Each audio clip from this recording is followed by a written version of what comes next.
So we have stand your ground, which is about firmness, and it's another number 7, as I mentioned. And the temptation card in the middle, the devil card, which often represents Capricorn energies.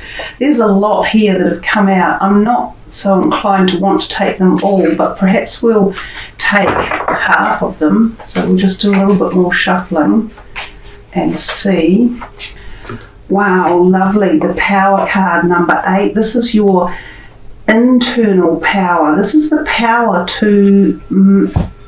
that holds authority or dominion over all of those cards there.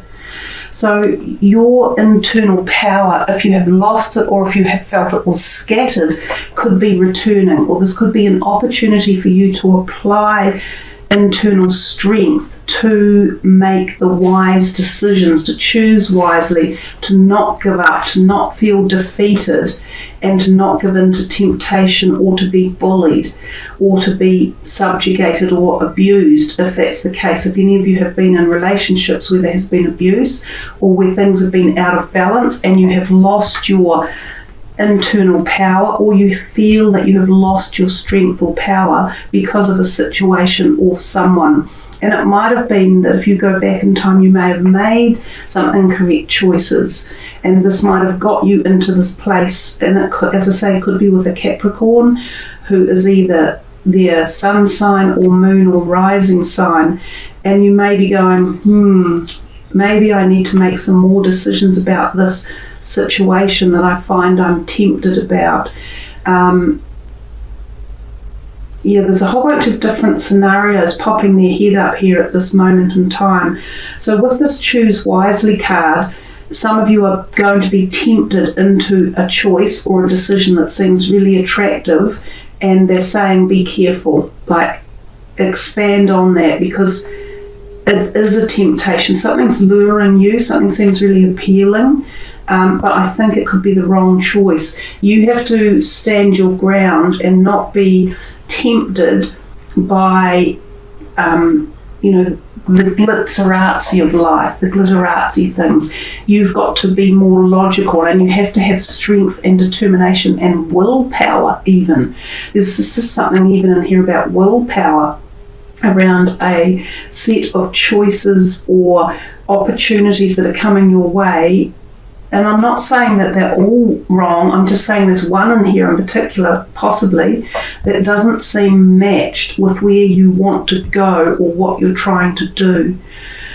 So you guys will have to think about that, but that's just one of the messages coming through. These are a really busy bunch of cards that have teamed up together. The stand your ground is initiating this, the power or the strength back, and then they're all combined into here. You're going to need to do a little bit of thinking a bit further about what that might mean. There's the shadow self as well. So some of you could be doing shadow work or shadow self work, or realizing parts of yourself that you have not interacted with, or that you have been hiding from or been afraid of. And some of that could have led you to, it's very interesting if you look at these two cards, they both show the whole self, which is what this is. This is just one person. It's the light faction of one person, and it's the dark side or the shadow side. This is the inner strength, or this is the human side, or the side that's visible for people, but this is our power and our inner strength that comes from within. So there's a lot of messages here about your being, your regaining something, or doing work with yourself, or acknowledging a part of yourself. It could even be that this is the other part that you are fighting with at the moment. You are fighting some sort of shadow side, or feelings or energies or situations. It could be relationships or obsessions or addictions, and you are, being pulled between them and wanting to make these ones come to the fore so that this drops off in the background. And that's where it could be stand your ground and be really firm with yourself, and reignite the self-strength and power. And don't be afraid of the shadow self, because once it's integrated fully, then it helps us to be this. You can't be one without the other. It's day and night, which is what this is in essence. Black and white, female and male, yin and yang. All parts have an opposite. Every action has a reaction. So the number 18, of course, is the moon, and the moon is very much about our emotions and our psyche. So sometimes this card can turn up when we become very empowered by our psychological perspectives in life. We may receive messages through the dreamscape. We may become more psychic. We may hear voices, literally. And I noticed that this one has this massive planet in the background, and he is standing his ground against this gigantic planet that's coming in to create some sort of flux or energy or something. And this is why I said at the very beginning, this planetary alignment that is here for January is very, very powerful, and it's going to physically alter some people's lives, but at the same time it will emotionally alter their lives.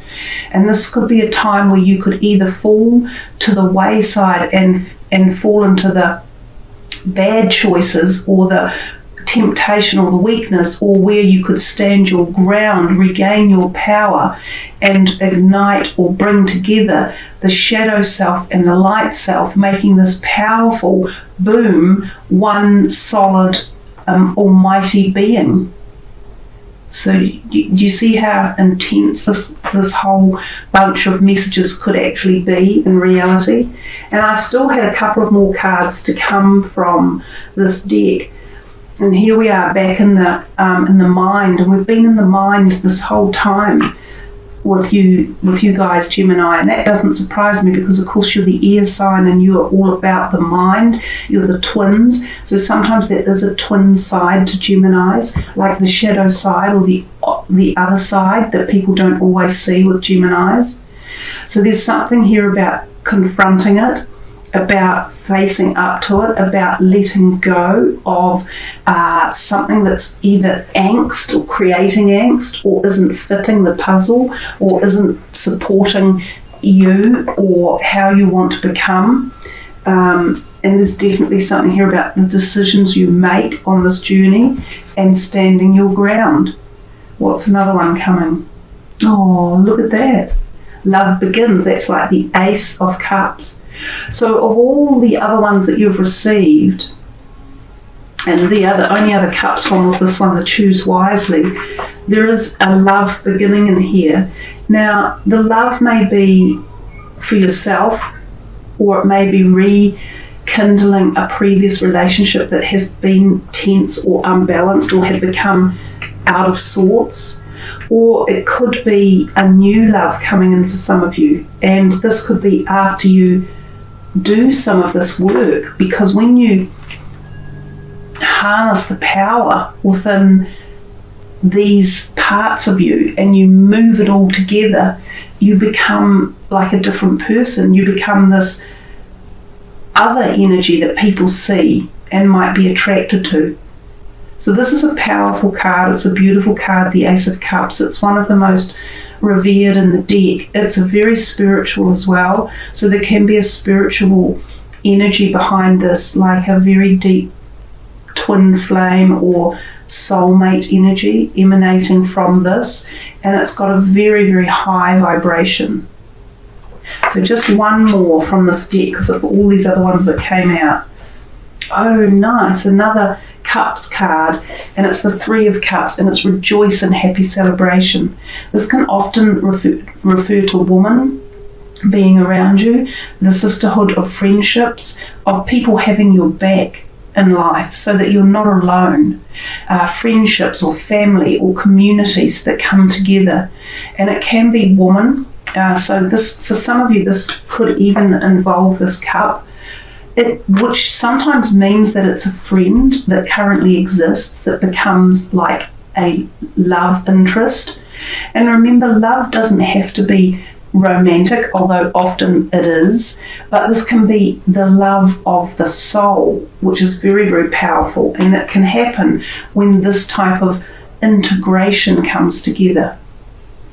This card, back on the more literal sense, can be about attending happy events, engagements, weddings, birthdays, christenings, school reunions for some of you, things like that as well. So I'm tempted to pull one more because we've still got quite a few here, and I said we just wouldn't look at them all. The Six of Swords, and it's moving on. So it's moving out of something that has been in the darkness into this light.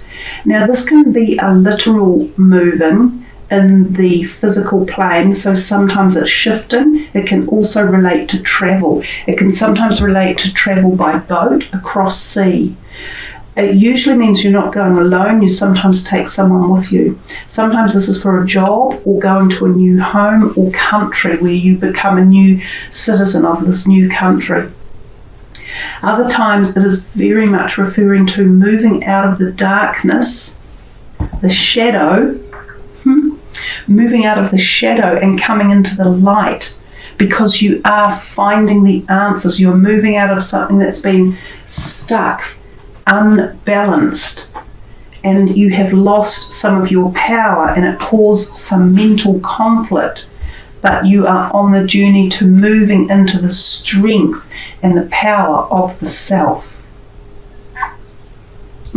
Really, really nice reading. It's a great story in your reading at the moment there for you, Gemini. So let's see. I really love these cards. See, well, we didn't have to go long with that one. Seeing, perspective, truth, knowledge, and clarity. So this is basically the third eye. So this message is coming to you from the third eye. I will read it out to you. It's number 37, which is a 1. This card is an invitation to seek new knowledge and expand your perception of reality. See yourself and other people as spiritual beings on a journey. Recognize the patterns that are playing out in your life and the role you play or could play in the world. Take pleasure in being part of the ongoing development of the universal consciousness. Enjoy the process of gradually learning about your place in the world. Through introspection, we grow to understand ourselves.